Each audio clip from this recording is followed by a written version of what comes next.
ഇടുക്കി ചിന്നക്കനാലിൽ കാട്ടാന ആക്രമണത്തിൽ സ്ത്രീ കൊല്ലപ്പെട്ടതിൽ നാട്ടുകാരുടെ പ്രതിഷേധം. ഉദ്യോഗസ്ഥർ എത്തുന്നതുവരെ മൃതദേഹം വിട്ടു നൽകില്ലെന്നാണ് നാട്ടുകാരുടെ നിലപാട്. സൂര്യനെല്ലി സ്വദേശി മാരിയാണ് ഇന്ന് രാവിലെ മരിച്ചത്. മകനെ സ്കൂളിൽ വിടാൻ പോകുന്നതിനിടെയാണ് ആക്രമണം ഉണ്ടായത്. മകനും പരിക്കേറ്റു. காலையில் ஃபாரஸ்ட்காரங்க யாருமே இல்லை அந்த இடத்துல. ஒரு மணி நேரம் யாருமே இல்லை. நான் தான் போய் அந்த பிள்ளையை தூக்கி ஆம்புலன்ஸ் கூப்பிட்டு ஆம்புலன்ஸில் ஏற்றி விட்டுச்சுன்னா இதுதான் பிரச்சனை. இந்த ஆணைக்கு, இந்த காட்டு ஆணைகளுக்கு ஒரு தீர்மானம் மக்களுக்கு எந்த ஒரு இதுவுமே கிடையாது. இதனால் வரைக்கும் எத்தனையோ பேர் யானை கொண்டிருக்கு, யானை கொண்டிருக்கு. இதனால் வரைக்கும் எந்த இதுவுமே പൈസ കൊടുக்குறாங்க, அதை அப்படியே ഉളവാക്കി വിട്ടുறாங்க.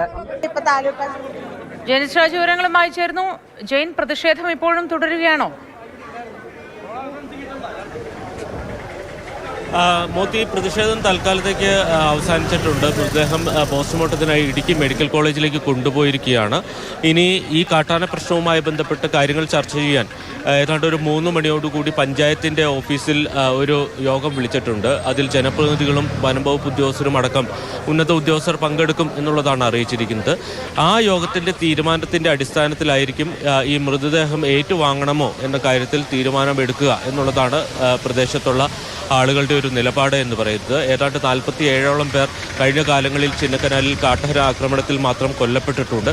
അപ്പോൾ അതുമായി ബന്ധപ്പെട്ട പ്രശ്നപരിഹാരം ഇതുവരെ ഉണ്ടായിട്ടില്ല. അകാര്യം RRTO ഒക്കെ നിയോഗിച്ചിട്ടുണ്ടെങ്കിൽ പോലും അവരുടെ പ്രവർത്തനം കാര്യക്ഷമമല്ല എന്നുള്ളതാണ് ഈ പ്രദേശത്തുള്ള ആളുകളുടെ ഒരു ആക്ഷേപം എന്ന് പറയുന്നത്.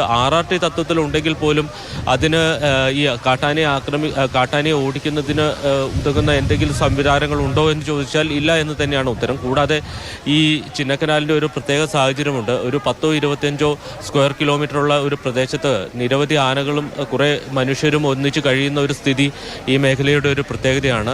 ഏതാണ്ട് ഒരു തടങ്കലിലാക്കപ്പെട്ട അവസ്ഥയിലാണ് ഇവിടെ ഉള്ള ഈ കാട്ടാനകൾ എന്ന് പറയുന്നത്. അത് മറ്റ് സ്ഥലങ്ങളിലേക്കൊന്നും പോകാൻ കഴിയാത്ത സ്ഥിതിയുണ്ട്. അപ്പോൾ അതുകൊണ്ട് തന്നെ ഈ ചുറ്റുവട്ടത്ത് കടന്ന് ഭക്ഷണം തേടേണ്ട ഒരു സ്ഥിതിയുണ്ട്. അതുമായി ബന്ധപ്പെട്ടാണ് ഈ സംഘർഷങ്ങളൊക്കെ ഉണ്ടാകുന്നത് എന്നുള്ളതാണ് ഏറ്റവും പ്രധാനപ്പെട്ട പ്രശ്നം. അതിൻ്റെ ദുരിതം അനുഭവിക്കുന്നത് ഈ പ്രദേശത്തുള്ള ആളുകളാണ്. അപ്പോൾ ഇതിനൊരു ശാശ്വത പരിഹാരം എന്ന് പറയുന്നത് കൃത്യമായി പറഞ്ഞാൽ ഈ ആനകൾക്ക് മറ്റിടങ്ങളിലേക്ക് പോകാനുള്ള സൗകര്യം ഒരുക്കുക, അല്ലെങ്കിൽ ഇവിടെ നിന്ന് ആനകളെ മാറ്റുക എന്നുള്ളതാണ്. പക്ഷെ അതിനുള്ള ക്രമീകരണങ്ങളൊന്നും, അതിനുള്ള പദ്ധതികളോ ഒന്നും വനം വകുപ്പിൻ്റെ ഭാഗത്ത് ഇതുവരെ തയ്യാറാക്കിയിട്ടില്ല.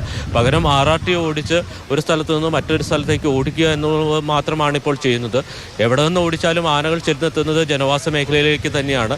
ഇന്നിപ്പോൾ രാവിലെ 8 മണിയോടുകൂടിയാണ് ഈ ദാരുണ സംഭവം ഉണ്ടാകുന്നത്. മൂടൽമഞ്ഞുണ്ടായിരുന്നു. അതുകൊണ്ട് തന്നെ സമീപത്ത് കാട്ടാന കൂട്ടം നിൽക്കുന്നത് മാരിയമ്മാളും മകനും അറിഞ്ഞില്ല. ആനയ്ക്ക് മുന്നിലേക്ക് അവർ ചെന്ന് പെടുകയായിരുന്നു. ഈ സംഭവ സ്ഥലത്ത് വെച്ച് തന്നെ ഈ സ്ത്രീ കൊല്ലപ്പെട്ടു. മകന് പരിക്കേറ്റിട്ടുണ്ട്. 11 വയസ്സുള്ള കുട്ടിയാണ്. അദ്ദേഹത്തെ അടിമാലി താലൂക്ക് ആശുപത്രിയിൽ പ്രവേശിപ്പിച്ചിരിക്കുകയാണ്.